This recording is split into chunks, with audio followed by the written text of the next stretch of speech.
Jadi dengan demikian saudara-saudara, kepada non muslim kita juga harus berakhlak. Bukankah ini sudah dicontohkan oleh Rasul? Bagaimana beliau disambiti orang di Taif, yang menyambiti malah didoakan. Bagaimana Suraqah mau membunuh beliau, malah Suraqah didoakan. Bagaimana Abu Jahal dan Abu Lahab saking mangkalnya. Ini Abu Jahal pernah gali lubang di kamarnya sendiri, di depan tempat tidurnya. Setelah dia gali lubang, ditutupin pakai keraras korma. Lalu dia tarik selimut, belagak meriang. Dia pesan pesuruhnya, bilangin Muhammad encangnya meriang. Pamannya sakit, minta ditengokin. Nabi dengan segala husnuzonnya berangkat nengokin. Abu Jahal dari balik selimut ngintip. Itu dia Muhammad, itu dia tuh. Dia tuh, masuk Dani, masuk. Mulai dia jalan, senang Abu Jahal. Terus. Begitu ke pelosok, masuk ke lubang, gue pendem terus lalu. Memang niatnya mau mencelakakan Nabi. Sudah tinggal beberapa langkah lagi Nabi akan berjalan ke arah lubang itu. Malaikat Jibril ngasih tahu, Muhammad, Abu Jahal pamanmu cuma pura-pura sakit. Di depan tempat tidur itu ada lubang sudah dia gali untuk menjerumuskan kamu. Sudah, balik pulang. Balik badan Nabi. Sudah hampir mau melangkah, kakinya malah muter pulang. Abu Jahal yang ngelihat Nabi sudah hampir jatuh nggak jadi, balik pulang. Lupa kalau lagi sakit. Udah Muhammad buruan sini. Nabi ke pintu, dia kejar. Dia lupa sama lubang yang dia gali. Begitu dia kejar, dia yang ke pelosok masuk ke dalamnya. Sejak saat itu ada pepatah, man hafara hufratan waqa'a fiha. Siapa yang suka nggali lubang, dia sendiri bakal terpelosok ke dalamnya. Jatuh dia ke lubang yang dia gali. Padahal ya paling banter 2 atau 3 meter paling dalam. Dari dalam lubang itu dia teriak-teriak, Muhammad, tolongin, pamanmu kecebur. Kasih tahu Muhammad, kasih tahu. Datang lagi lah pesuruhnya, Muhammad, pamanmu Abu Jahal kecebur, minta tolong diangkatin. Sudah diulur tambang, habis sambung lagi, nggak bisa sampai. Masa iya cuma kamu yang bisa nolong? Apa yang dilakukan Nabi? Balik mau nolongin. Akhlak. Kita kalau ada orang gali lubang buat nyeburin kita, dia sendiri yang kecebur. Gorok gua kagak alemin loh. Mati sekalian dah. Nabi mah enggak, balik nolongin tuh Abu Jahal. Kenapa paman kecebur? Iya Muhammad, tolong, tambang udah diulur-ulur, sambung-sambung nggak sampai. Aduh kasihan paman, nih pegang tangan saya. Nabi cuma ulurin tangan, nyampe dipegang oleh Abu Jahal. Diangkat ke atas. Nyampe atas, apa kata Abu Jahal? Tambang bergulung-gulung nggak nyampe, kamu cuma pakai tangan doang kok bisa Muhammad, hebat banget sihirmu. Mukjizat dia bilang sihir, udah ditolongin nyelak lagi, kan yang enak kita injak palanya. Orang dulu bilang mah katanya nolongin anjing kejepit, udah selesai ditolongin malah yang nolong digigit. Saudara hadirin yang saya hormati, kepada orang-orang kafir kita harus berakhlak, menghormati mereka, tidak memaksakan satu keyakinan dalam batas-batas yang ditolerir oleh agama, yaitu pada masalah-masalah sosial dan muamalah. Itu kepada non-muslim, apalagi kepada sesama muslim. Baik akhlak kepada orang tua, akhlak kepada guru, akhlak kepada jiran atau tetangga, itu semua termasuk dalam akhlak kepada sesama manusia.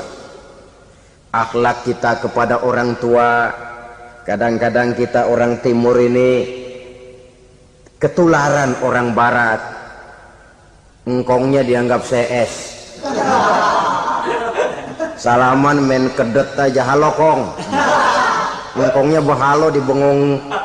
Saudara-saudara kaum muslimin rahimakumullah, akhlak yang tua kepada yang muda, akhlak yang muda kepada yang tua, kepada jiran dan tetangga, kepada sanak famili dan handai tolan, pendeknya kepada sesama muslim.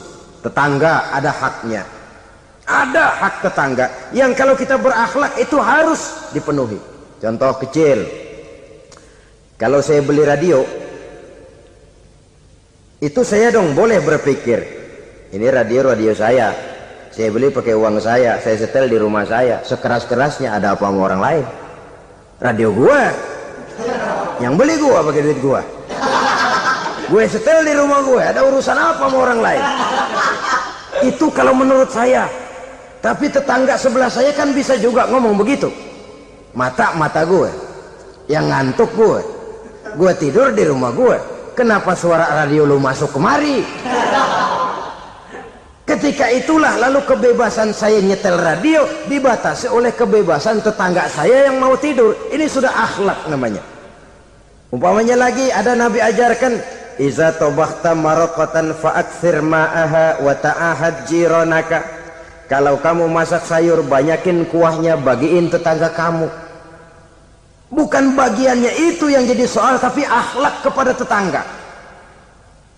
Udah tahu tetangganya kelaparan, diseksa, goreng ikan asin, se-RW baunya ngayap,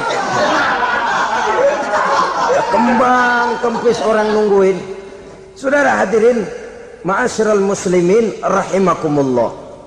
Jadi dengan demikian, kalau sudah kembali kepada orang-orang yang nilai imannya sama dengan kita, apapun organisasinya, apapun baju yang mereka pakai, kaos yang mereka pakai, jaket yang mereka pakai, kalau sudah seakidah, seiman, jaga akhlak kita.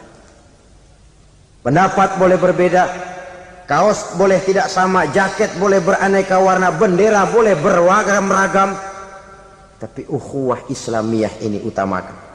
Adalah lebih baik mencari persamaan dalam kehidupan dan bukan memperbesar perbedaan.